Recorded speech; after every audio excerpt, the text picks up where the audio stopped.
Hey, what's up everyone? It is Spidey Sense. I'm back on the Magic Necromancer.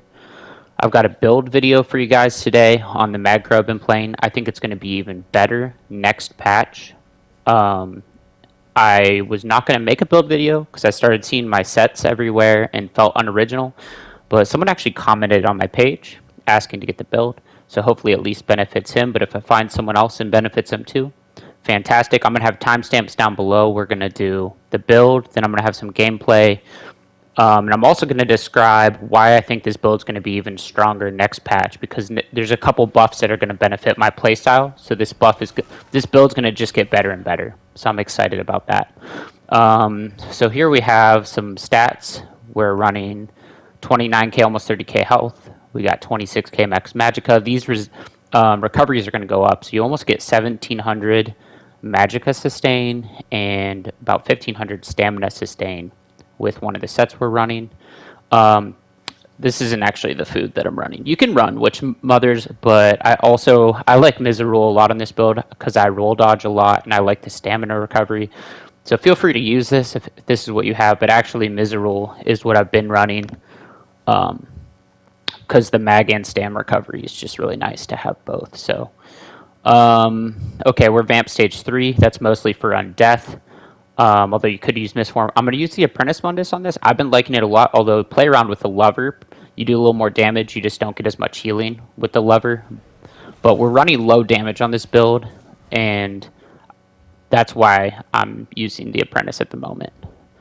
So I think we're going to do the skills here. I'm playing as an Orc, and max stamina isn't crucial to this build.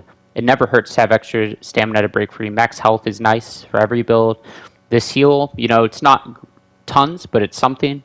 And then the weapon and spell damage is great, and so is, I really like the movement speed buff from Orc. That helps out a lot for kiting and getting away from people. But you could play as a Dark Elf as well if you're not an Orc.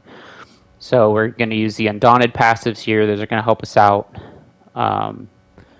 Also going to be using Fighters Guild passives. You want the Mages Guild and you want the Psijic. We're going to be utilizing all of those on this build. But there's going to be variations that you can do if you don't have the Mages Guild or the Psijic, and I'll go over that in just a minute. So, just showing you some of the passives here. And then skills, Elemental Susceptibility, that's going to be our source of breach on the build. It also periodically applies some different status effects that are really nice, and it's going to synergize really well with the sets that we're running. And then Degen's our source of major sorcery and brutality. We also get a little dot, and since Necros have 10% increased dot damage, that's going to be really nice. I run this for the extra mitigation. It makes you really tanky. And then this is a great spammable. You get 3 applications of damage, and then if nearby enemies have a status effect on them, you do a lot of cleave damage. And then Blast Bones, I prefer the Magicka variation of the Blast Bones just because everyone's a vampire, so it hits harder. And Ice Comet's going to be our ultimate. And then Back Bar, we're going to be running Race Against Time. This isn't necessary. This is kind of a flex spot. I prefer it for kiting. We're actually running Malakath, so the crit damage doesn't boost us that much. Deaden Pain is really nice for the extra mitigation. As you see, we're also running the Psijic ults and the Guardians. That's a lot of passive mitigation. And you don't have tons of healing on this build, so mitigation is how you're going to be tanky. Then we have Resistant Flesh, which gives you a nice little burst heal as well as some added resistances. So our resistances are going to get pretty high on the back bar. I think like 32, 33k buffed. This is going to give us Minor Resolve and probably one of the strongest heal over times in the game.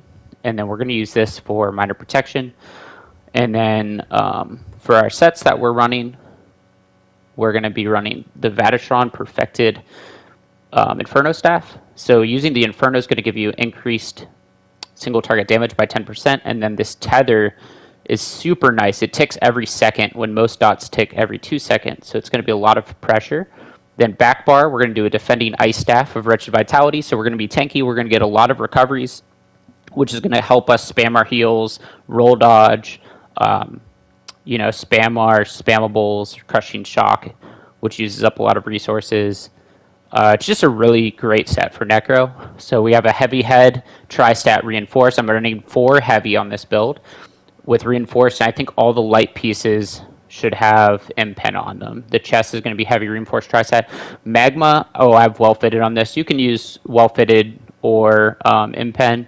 And Magma is kind of like a flex piece. You could run one piece of something else if you don't need the recoveries. I just never heavy attack. So Draugr is going to be our main damage set. So we're pairing Draugr with the Vadistron Inferno staff. So all of those ticks of those status effects from Elemental Susceptibility and from the Tether are going to have an increased damage of 314 for every tick. Plus Necros have the increased 10% damage to dots, and then we're combining that with the Malakath Mythic, which is going to give us an extra 16% damage. So this build's going to put up a lot of, you're going to see it's just going to be a lot of pressure. It's going to be really hard to heal through. So we're going to do Draugr Waist, Gloves, and Impen on those small pieces, and those are light, and then the legs are going to be Wretched Vitality Heavy with Reinforced. This should be purple or gold. I get lazy and forget to update my gear on the build, but your Mythic doesn't have to be Bloodthirsty. I was running Bloodthirsty just to help me finish people off. You could run 3 Infused if you wanted to. You'll get a little more healing if you run Infused. You'll get a little bit more killing power with Bloodthirsty. It's really, really up to you. This is going to negate your crit, but you're going to have a lot of pressure with it. So there's kind of a give and take with Malakath. I just think it fits this specific build great because it's actually going to buff the damage of your Draugr is increased by Malakath's because it increases all your damage by 16%. And so that modifies all the damage that you do, which is cracked. As far as rotation, really, I like to drop the Comet on people, but I like to charge up a Blast Bones right before I drop the Comet, and the Comet's going to land and stun them into the Blast Bones. And you'll see that in some of the footage later where I'll charge up a Blast Bones, drop a Comet, and then hopefully, the Comet stuns them and the Blast Bone connects around the same time. But you want the Blast Bone to land a little bit after. So here, buffed recovery, we got 1700 and 1400. Which is much better. So you put your you dot them up, you put your elemental susceptibility on them, you put your degen on them. You want to keep your buffs up, and you just spam the crushing shock until your ultimate's ready. Now you can also, so you could swap out either ultimate for the vampire transformation ultimate. Which is going to synergize well with Necro's passive that gives him 10% dot damage because the Vampire ult has a damage over time. And then also it's going to synergize well with Draugr and Malakath's, which are going to proc off that damage over time. So that would be, you can tell my build's kind of tanky as it is with the mitigation on the back bar and the 4 heavy. But you kind of play this with the Comet more like a sniper and the Blast Bones and stuff. But if you want to face tank Zergs a little bit more and brawl a little bit more and 1vx a little bit more, the Vampire ult would do excellent. I just ran out of time. I was playing my Arcanist, forgot I wanted to test it and didn't get around to it. But Vampire ult's a great option. I'm confident it would work on this build. I also forgot to include it earlier, but you want to run Heroism Potions on this build because your ult costs so much and none of our sets are giving us ult regen. And because Magcro's a little weak right now, you want every opportunity to be competitive. So if you can afford it, Heroism Potions are the way to go. So watch, I charge up the Blast Bones here, drop the Comet, and he's going to get stunned into the Blast Bones. And it's just, even though it's a pressure build, you can still get good burst if you drop your ult in conjunction with the Comet. I wanted to show some 1v1 footage just because a lot of people want to build that they know can 1v1, even though this is mainly for like BGs and open world and stuff. You can 1v1 on the build, it's just not really a dueling build. So in the patch notes, Necro gets some buffs. Dead and Pain's going to last twice as long, so that heal and that major protection.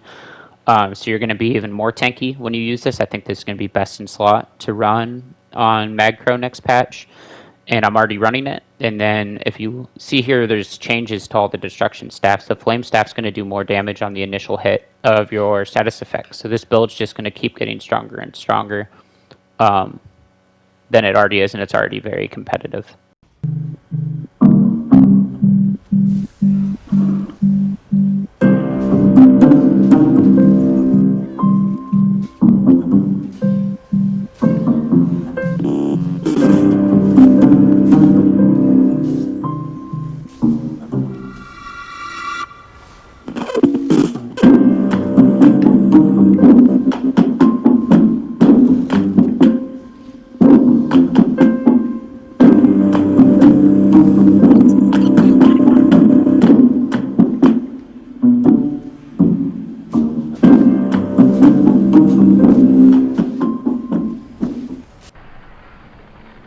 are you doing in my swamp? What are you doing in my swamp?